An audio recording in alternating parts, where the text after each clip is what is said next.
Namaste Jai Hind all. Today I am here with the topic Preamble.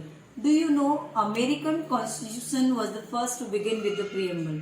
The term Preamble refers to the introduction or preface to the Constitution. It contains the essence or summary of the Constitution. Do you know or have you heard about N.A. Falkiwala, who was an eminent jurist and constitutional expert, called the Preamble as the identity card of the Constitution? The term preamble to the Indian Constitution is based on objective resolution which was drafted and raised and moved by, we can say, Pandit Jawaharlal Nehru on 13 December 1946 and adopted by the Constituent Assembly. It has been amended by the 42nd Constitutional Amendment Act 1976, which added 3 new words in the preamble. The words are socialist, secular, integrity. Now let's see through PPT what are the different information which I tried my level best to provide you and understand. If there is any query, you comment and let me know accordingly. I am going to let you know in other different way. Now see, preamble of the Indian Constitution. The Constitution of India, its preamble. Now let's see what are the different terms which are mentioned in the preamble and how important the preamble is. Now it's the time to go through the preamble. We the people of India, having solemnly resolved to constitute India into a sovereign, socialist, secular, democratic republic and to secure to all its citizens justice, social, economic and political, liberty of thought, expression, belief, faith and worship, equality of status and of opportunity, and to promote among them all fraternity, assuring the dignity of the individual and the unity and integrity of the nation. In our Constituent Assembly, this 26th day of November 1949, do hereby adopt, enact, and give to ourselves this Constitution. Preamble. Preamble, as we all know, it is an introduction.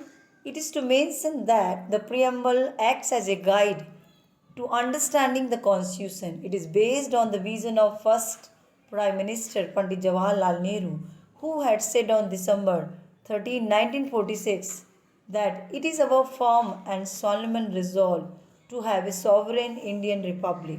You will well understand that a free India can be nothing but a republic. The Constitution was drafted by the 284-member Constituent Assembly chaired by Dr. B.R. Ambedkar. Now, what is preamble? A preamble is an introductory statement in a document that explains the document philosophy and objectives. In a constitution, it presents the intentions of its framers, the history behind its creation, and the core values and principles of the nation. The preamble basically gives idea of the following things. Objects. Number 1, source of the Constitution, nature of Indian state, statement of its objectives, date of its adoption. Now we should know the history, how this term has been added in the Constitution. History of the preamble to the Indian Constitution. The ideals behind the preamble to Indian Constitution were laid down by Pandit Jawaharlal Nehru in the form of objective resolution adopted by Constituent Assembly on January 22, 1947. Although not enforceable in code, the preamble states the objectives of the Constitution and acts as an aid during the interpretation of articles when language is found ambiguous. Now we have to see what are the different components of preamble. It is indicated by the preamble that the source of authority of the Constitution lies with the people of India. Preamble declares India to be a sovereign, socialist, secular and democratic republic. The objectives stated by the preamble are to secure justice, liberty, equality to all citizens and promote fraternity, to maintain unity and integrity of the nation. The date is mentioned in the preamble when it was adopted, that is November 26, 1949. Keywords in the preamble. Now it's time to see the keywords. We the people of India. It indicates the ultimate sovereignty of the people of India. It means it talks about the significance of the people that is the subject of a nation. Sovereignty means the independent authority of the state, not being subject to the control of any other state or external power. Sovereign, the term means that India has its own independent authority and it is not a dominion of any other external power. In the country, the legislator has the power to make laws which are subject to certain limitations. Socialist, the term means the achievement of socialist ends through democratic means. It holds faith in a mixed economy where both private and public sectors coexist side by side. It was added in the preamble by 42nd Amendment 1976. Secular. The term means that all the religion in India get equal respect, protection and support from the state. As you all know very well, India is a secular country where there is no discrimination among people on the basis of any religious issues. It was incorporated in the preamble by 42nd Constitutional Amendment 1976. Democratic, the term implies that the Constitution of India has an established form of constitution which gets its authority from the will of people expressed in an election. Republic, the term indicates that the head of the state is elected by people. In India, the President of India is the elected head of the state. Objectives of Indian Constitution. Now it's the time to see why the Constitution of India has been framed after such a long time. The Constitution is the supreme law and it helps to maintain integrity in the society and to promote unity among the citizens to build a great nation. The main objective of the Indian Constitution is to promote harmony throughout the nation. The factors which help in achieving this objective are justice. It is necessary to maintain order in the society that is promised through various provisions of fundamental rights and directive principle of state policy provided by the Constitution of India. It comprises three elements, which is social, economic and political. Now, social justice. Social justice means that the Constitution wants to create a society without discrimination on any grounds like caste, creed, gender, religion, etc. Now, economic justice. Economic justice means no discrimination can be caused by people on the basis of their wealth, income, and economic status. Every person must be paid equally for an equal position, and all people must get opportunities to earn for their living. The motive is to reduce the gap between rich and poor. Political justice. Political justice means all people have an equal, free, and fair right without any discrimination to participate in political opportunities. Equality. The term equality means no section of society has any special privileges and all the people have given equal opportunities for everything without any discrimination. Everyone is equal before the law. Yes, liberty. The term liberty means freedom for the people to choose their way of life, have political views and behavior in society. Liberty does not mean now it's the time for restrictions.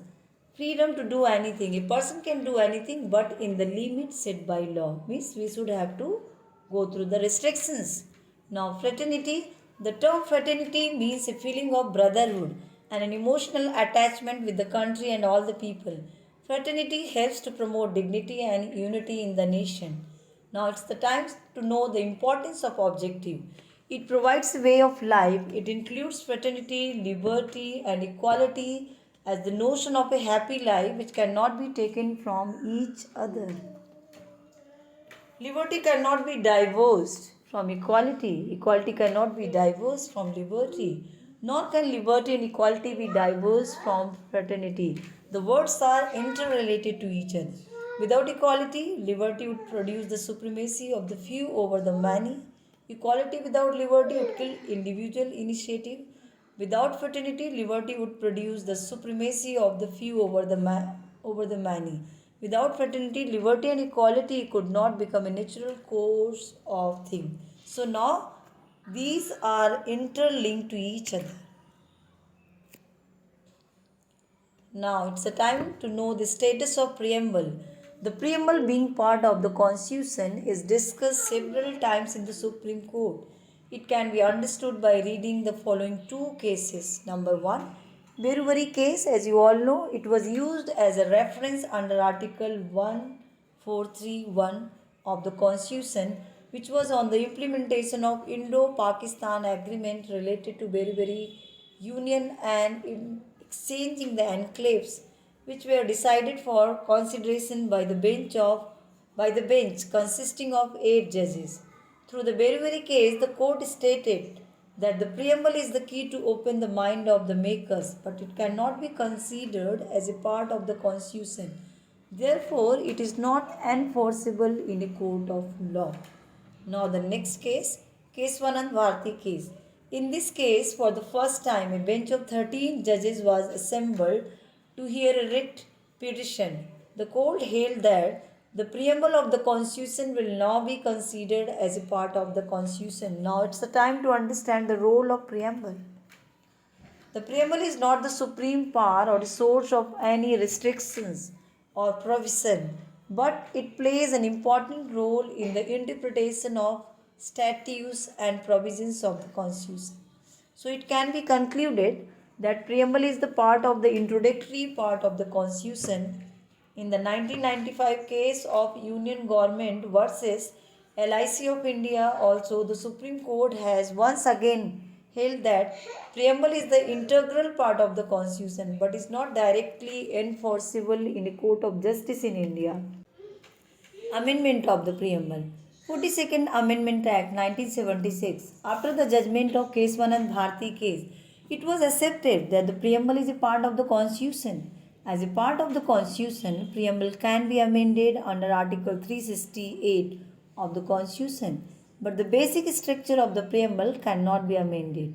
As of now, the preamble is only amended once through the 42nd Amendment Act 1976.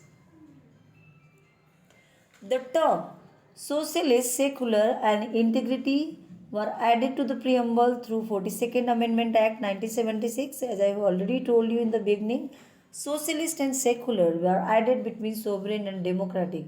Unity of the nation was changed to unity and integrity of the nation. Article 394. These are some facts you should know.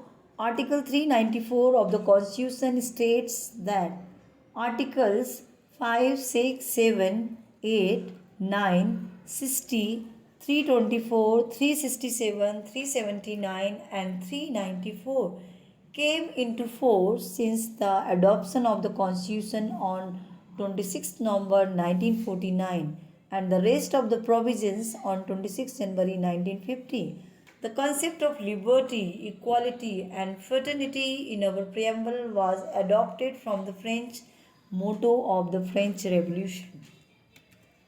Now it's the time to pay great tribute to the great leaders and the Indian women that indicates the empowerment from the beginning. So we give great salute to our great leaders.